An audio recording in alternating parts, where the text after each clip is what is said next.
Well, selamat datang kembali di channel Bicara. By the way, misteri mengenai alam semesta kita ini kayaknya nggak akan ada habisnya ya.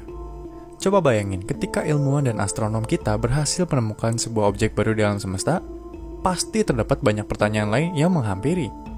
Nah, salah satunya adalah misteri awan Oort.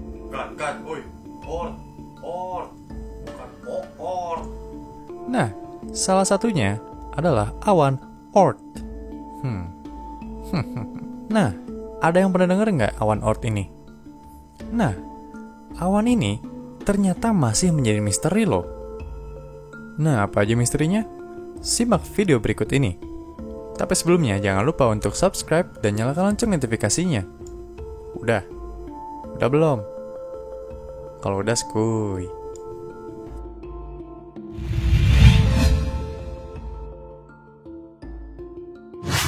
Sejarah penemuan awan Oort.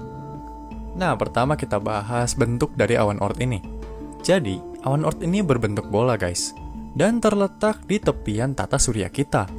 Awan Oort ini pertama kali ditemukan oleh seorang astronom bernama Jan Oort pada tahun 1950. Pada saat itu, Jan Oort sedang mengamati keberadaan komet yang memiliki periode lebih dari 200 tahun.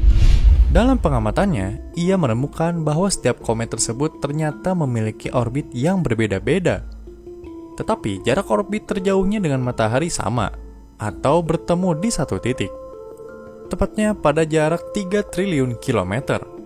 Setara dengan jarak 20.000 kali jarak bumi dan matahari. Dari penemuan itulah, ia meyakini keberadaan awan Oort. Tapi, keberadaannya ini masih belum bisa dibuktikan oleh para ilmuwan.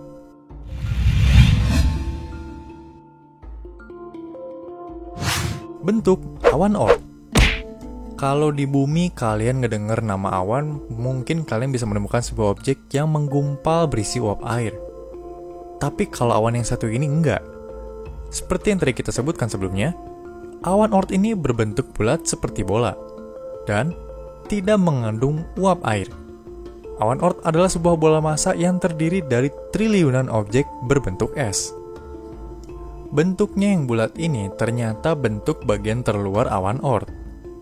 Bagian dalam awan Oort sebenarnya memiliki bentuk yang lebih mirip dengan donat atau cakram. Nah, bagian dalam awan Oort yang berbentuk donat ini sebenarnya memiliki nama yang berbeda, guys, yaitu Hills Cloud. Kenapa dinamakan demikian? Karena J.G. Hills adalah orang yang pertama kali mengusulkan keberadaannya pada tahun 1981. Nah, sekarang mari kita ngebahas pembentukan awan Oort. Pada masa pengamatannya, walaupun belum ada yang menemukan keberadaannya secara langsung, telah dilakukan sebuah simulasi yang dilakukan oleh astronom lain, yaitu Martin Duncan dan rekannya pada tahun 1980-an. Nah, mereka ini menemukan bahwa awan Oort merupakan salah satu bagian dari asal mula pembentukan tata surya kita, guys. Awan ini terbentuk dari materi sisa piringan protoplanet yang terdapat di sekeliling matahari.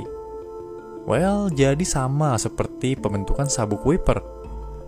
Para ilmuwan dan astronom pernah mengungkapkan kalau objek-objek yang berada di dalam awan Oort ini sebenarnya terbentuk lebih dekat di sekitar matahari pada awal pembentukannya. Tapi, akibat pengaruh gravitasi planet raksasa dan pengaruh gravitasi lain, membuatnya terlempar keluar menjauhi matahari dan berada pada tempatnya pada saat ini, guys. Nah, terus sebenarnya di dalam awan Oort itu ada apa aja ya? Jadi gini, diketahui awan Oort ini terbentuk dari objek-objek dingin dan beku yang terbentuk dari metana, etana, amonia, karbon monoksida, karbon dioksida, hidrogen cyanida, dan juga air. Biasanya ketika objek-objek awan ini memasuki tata surya, mereka akan nampak seperti komet. Nah, mungkin kalian pernah dengar kalau awan Oort ini sering disebut dengan waduk komet. Menurut para ilmuwan, awan Oort adalah tempat bersarangnya ribuan hingga triliunan komet yang melintasi tata surya kita. Pada area awan Hill diperkirakan terdapat lebih banyak komet dibandingkan bagian terluarnya. Nah, hal ini bisa terjadi karena adanya perbedaan ikatan gravitasi matahari pada bagian dalam dan luar awan Oort. Jarak awan yang sangat jauh dari matahari membuat semua objek di dalamnya akan lebih mudah terganggu. Gangguan yang dialami oleh objek-objek awan Oort Biasanya seperti perubahan orbit dikarenakan ada objek lain yang melintasi awan ini, seperti misalnya bintang. Karena gravitasinya yang lemah, ketika ada objek lain yang melewatinya, maka objek di awan Oort ini akan rentan berpindah posisi. Ketika objek-objek ini berpindah, kemungkinan besar ia akan terlempar ke dalam tata surya dan objek itu akan kita kenal dengan nama komet. Nah, biasanya komet-komet awan Oort ini berasal dari bagian luar awan Oort. Ketika komet-komet ini keluar dari awan Oort, maka komet yang berada pada bagian dalam awan Oort atau awan Hill akan menggantikan posisi komet-komet yang hilang tadi. Oh ya, by the way, kalian tahu nggak kalau komet itu sebenarnya ada dua jenis? Komet yang pertama adalah komet periode pendek atau dinamakan komet ekliptika.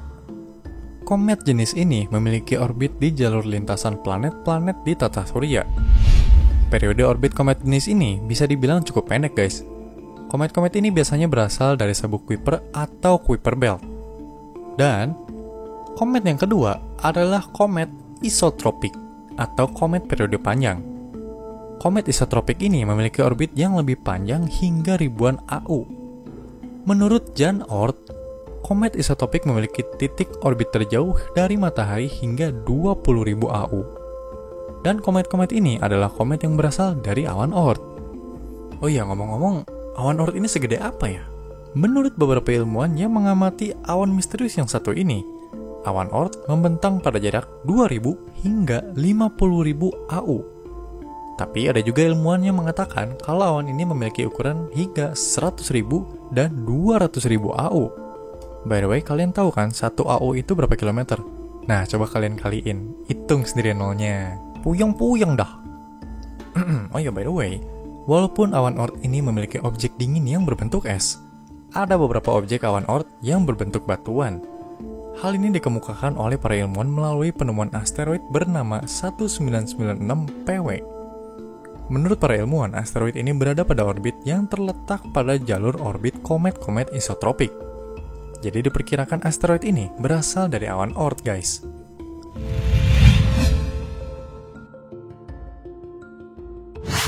Kesimpulan.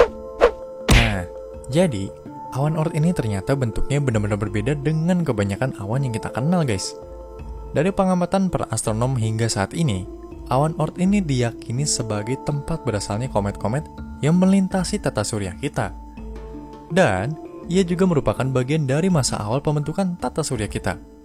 Tapi apakah penemuan ini akan berubah seiring berjalannya waktu? Well, kita tunggu aja update informasi dari para ilmuwan. By the way guys, sepertinya sampai di sini dulu video kita pada kali ini. Dan semoga video ini bisa bermanfaat untuk kita semua. Oh ya, dan terima kasih juga buat teman-teman yang udah request video ini. Kalau gitu kita pamit undur diri dulu. Terima kasih sudah nonton videonya sampai habis. See you on the next video.